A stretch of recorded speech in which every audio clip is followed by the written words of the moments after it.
କଦର୍ଯ୍ୟ ଭାବରେ ତାଙ୍କୁ ବ୍ୟବହାର କରାଯାଇଛି ଆପଣ କେମିତି ଦେଖୁଛନ୍ତି?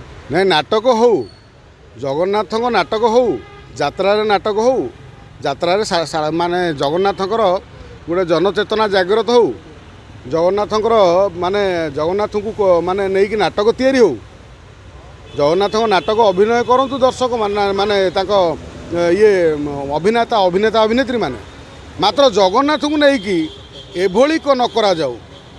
ଜଗନ୍ନାଥଙ୍କୁ ଆପଣ ଅଭିନୟ ନାଁରେ ଆପଣ ତାକୁ ମାନେ ତାକୁ ଜୋତା ପିନ୍ଧି ତାକୁ ଉଠେଇ ଦେଇ ତା ଲୁଗାପଟା ଖୋଲି ତାକୁ ଲଙ୍ଗଳା କରି ତାକୁ ପଛପଟରେ ବେଗ କରିକି ନେବେ।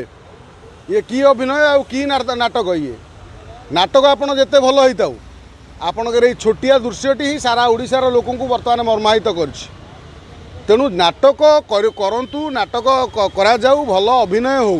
ଅଭିନୟରେ ଆଜି ପର୍ଯ୍ୟନ୍ତ ଏଭଳି ସାହସ କେହି କରିନଥିଲେ ସାରା ଓଡ଼ିଶାରେ ଯେଉଁମାନେ ଜଗନ୍ନାଥଙ୍କୁ ଏମିତି ପଛରେ ପକେଇକି ନେଇଥିଲେ ବେଗ୍ କରିକି। ପ୍ରଥମ ଥର ସେ ଯେଉଁ କାହ୍ନା ଯିଏ ଅଭିନେତା ସିଏ କରିଛି।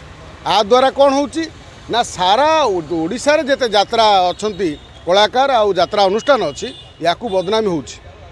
ବର୍ତ୍ତମାନ ସମାଲୋଚନା କରୁଛନ୍ତି ସେ ବର୍ତ୍ତମାନ ଇଏ ଯେଉଁ କାହ୍ନାକୁ ଯେ ଇଏ ସବୁ କଥାରୁ କାହ୍ନା ଦୂରେଇ ରହିବା କଥା। ତମେ ଅଭିନୟ କର, ତମେ ଭଲ ଅଭିନେତା ହେଇପାର, ମାତ୍ର ଏ ଅହଙ୍କାରିଆ ଅଭିନୟ ଚଳିବ ନାହିଁ।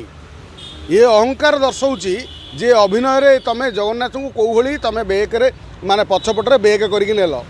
ଜଗନ୍ନାଥଙ୍କୁ ଯେଉଁମାନେ ଜଗନ୍ନାଥଙ୍କର ଅଭିନୟ କରନ୍ତି ନା କ'ଣ ଏ ଯେଉଁ ଅଭିମାନ କରନ୍ତି ସେମାନେ ଦୂରରୁ ଜଗନ୍ନାଥଙ୍କୁ ଦେଖିକି ଗାଳି ଦିଅନ୍ତି, ଦୂରରୁ ବହୁତ କଥା କରନ୍ତି, ମାନେ ଆରାମସେ ତାକୁ ପୁଅ ଭଳି ଆଣି ଗେଲ କରିକି ଖେଳେଇକି କ'ଣ କହନ୍ତି। ତମେ ତାକୁ ବାନ୍ଧିଦେଲ, ତମେ ସତରେ ଗୋଟେ ବଡ଼ ଭିଲିଆନ୍ ଆଉ ନୁହଁ। ତମ ଯାତ୍ରାରେ ତମ ନିର୍ଦ୍ଦେଶକ ଏ କଥା କହିଛି?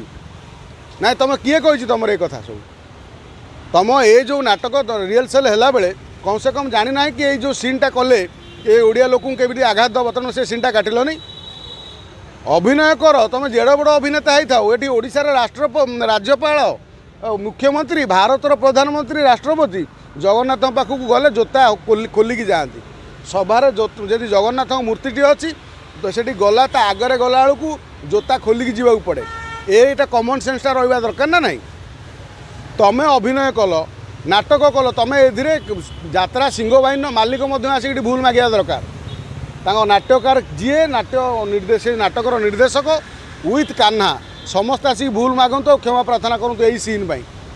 ତମେ ନାଟକ ଯେତେ ଭଲ କର, ଆ ଦ୍ୱାରା ଯାତ୍ରା ବଦନାମୀ ହେଉଛି। ଯାତ୍ରା କହିଲେ ତୁମ ସମ୍ପୂର୍ଣ୍ଣ ସିଂହ ବାହିନୀ ପାର୍ଟି ନୁହଁ କି ତମେ କାହ୍ନା ନୁହଁ। ଯାତ୍ରାରେ ଅନେକ କଳାକାର ଅଛନ୍ତି ଯେଉଁମାନେ ତାଙ୍କର ପରିବାର ପୋଷୁଛନ୍ତି, ଟେକ୍ନିସିଆନ୍ ଅଛନ୍ତି ପରିବାର ପୋଷୁଛନ୍ତି। ତେଣୁ ଯାତ୍ରା ଆମ ପରମ୍ପରା ସହିତ ଜଡ଼ିତ, ଆମ ଭାବାବେଗ ସହିତ ଜଡ଼ିତ, ଆମ ଲୋକକଳା ସଂସ୍କୃତି ସହିତ ଯାତ୍ରା ଜଡ଼ିତ। ଯାତ୍ରା ଆରମ୍ଭରୁ କେଉଁ କାଳରୁ ଯାତ୍ରା ଅଛି। ଛୋଟଠୁ ବଡ଼, ବୃଦ୍ଧ ବୃଦ୍ଧା ସମସ୍ତେ ଯାତ୍ରା ପ୍ରଥମ ପସନ୍ଦ ମନୋରଞ୍ଜନ ଭିତରେ। ମନୋରଞ୍ଜନ ନାଁରେ ତମେ ଯଦି ଏଭଳି ଜଗନ୍ନାଥଙ୍କୁ ଅପମାନ କରିବ କୌଣସି ଓଡ଼ିଆଟେ ଆପଣଙ୍କୁ କ୍ଷମା ଦେବ ନାହିଁ। ଦେଖିଲା ପରେ ବି ଜିନିଷଟି କାହିଁକି ବନ୍ଦ କରାଯାଉନି? ନାଇଁ ବନ୍ଦ କରାହେବା କଥା, କାରଣ ଆମେ ତ ଦେଖୁଥିଲେ ଗୋଟେ ଯାତ୍ରାରେ ଗୋଟେ ଏମିତି ଉତ୍ତକ୍ତ ସିନ୍ ଆମେ କେତେ ଜାଗାରେ ଦେଖିଛନ୍ତି। ଦର୍ଶକମାନେ ଉଠି ଆସନ୍ତି ମାରିବା ପାଇଁ। କିଛି ଦିନ ତଳେ ଗୋଟେ ହିରୋଇନ୍ ଯାତ୍ରାରେ ନାଚିଲା ବେଳେ ତାକୁ ଜୋତା କରିକି ତାକୁ ଗୋଟେ ଲୋକ ଗୋଡ଼ଉଛି ବାଡ଼େଇବା ପାଇଁ। ଆମେ ତ ଦେଖୁଛନ୍ତି ଯାତ୍ରାରେ ଏଇ କିଛି ଦିନ ତଳେ ଗୋଟେ ସିନ୍ରେ ସମ୍ବଲପୁରରେ କେଉଁଭଳି ଅବସ୍ଥା ହେଲା ଏଠି ହଙ୍ଗାମା। ତେଣୁ ଏଭଳି ହଙ୍ଗାମା ହେଇକି ମାଡ଼ ଖାଇବାକୁ ଯଦି ତୁମର ଇଚ୍ଛା ତାହେଲେ ଏଇଭଳିଆ ସିନ୍ ଆଉ ଥରେ କରିକି ଦେଖାଅ। ଏ ସିନ୍ ତୁରନ୍ତ କାଟ, ତମେ କିଛି ତମ କଥା ଶୁଣା ହେବନି। ତମ ନାଟକରେ ଯେତେ ନାଟକ ତମ ଇଏ ଥିଲେ ବି ଜଗନ୍ନାଥଙ୍କୁ କୌଣସି ନିର୍ଦ୍ଦେଶକର ଇଏ ନାହିଁ, ପାୱାର ନାହିଁ ଯେ ତମକୁ କହିଦେବ ଜଗନ୍ନାଥଙ୍କୁ ଖୋଲିଦେ, ବାନ୍ଧିଦେ, ବେଗ୍ କରିକି ପଛରେ ପକେଇକି ବେଗ୍ ଭଳିଆ ନେଇଯା। ଇଏ କେଉଁଠି କୁହାହେଇନି।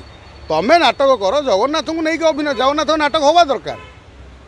ଜଗନ୍ନାଥଙ୍କ ନାଟକ ହେଉନାହିଁ ବୋଲି ଆମେ ତ ଚେଷ୍ଟା କରୁଥିଲୁ ଯାତ୍ରାରେ କେମିତି ଜଗନ୍ନାଥଙ୍କର ଲୀଳାର ନାଟକ କିଛି ହେଉ ବୋଲି।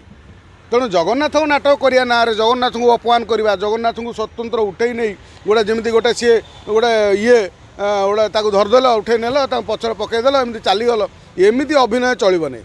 ଅଭିନୟ ହେଉ, ଜଗନ୍ନାଥଙ୍କୁ ଦୂରରେ ଦେଖେଇକି ଆପଣ ଯାହା ଗାଳି ଦେବା କଥା ଦିଅନ୍ତୁ, ଯାହା କହିବା କଥା କୁହନ୍ତୁ, ଯାହା ଅଭିମାନ କରିବା କଥା କରନ୍ତୁ। ନହେଲେ ଯଦି ଗୀତ ଗାଇବାର ଅଛି ଜଗନ୍ନାଥଙ୍କୁ ଏମିତି ପୁଅ ଭଳି ଧରିକି ଆଣିକି ଗୀତ ଗାଆନ୍ତୁ, ଯାହା କହିବା କଥା ତାକୁ ଆଙ୍ଗୁଳି ଦେଖେଇକି କହନ୍ତୁ। ମାତ୍ର ଏଭଳି ଉଠେଇ ଆଣି ଏମିତି ପକାଇଦେବା ଇଏ ଗୋଟେ ଅହଙ୍କାର ପରିଚୟ। ଆଉ ଇଏ ଅଭିନୟ ନାଁରେ ଇଏ ହେଉଛି ଗୋଟେ କ'ଣ କହିଲ, ଇଏ ଗୋଟେ ଅପରାଧ। ତେଣୁ ଆକୁ ଯଥାଶୀଘ୍ର ଏଇ ଯାତ୍ରାରୁ ଏ ସିନ୍ ହଟାଯାଉ। ତା ସହିତ ମଧ୍ୟ କାହ୍ନା ଆସିକି ଏ ଭୁଲ ପାଇଁ क्षमा मागू यात्रा सिंह बाहिनी ये माने लोकलोचन को आसी सांबादिक बंधु आगे तांकर मत रखु जे ये सीन आम काटिलु बोली नहले आगामी दिन में ओडिशा रे जमिति जतरा पेंडेल जमिति होउची बोवाल जोता माड़ होउची चेयर माड़ होउची ये मध्य लोक करेंगे से आउ से पचर आउ दोष दे किसी लाभ ना।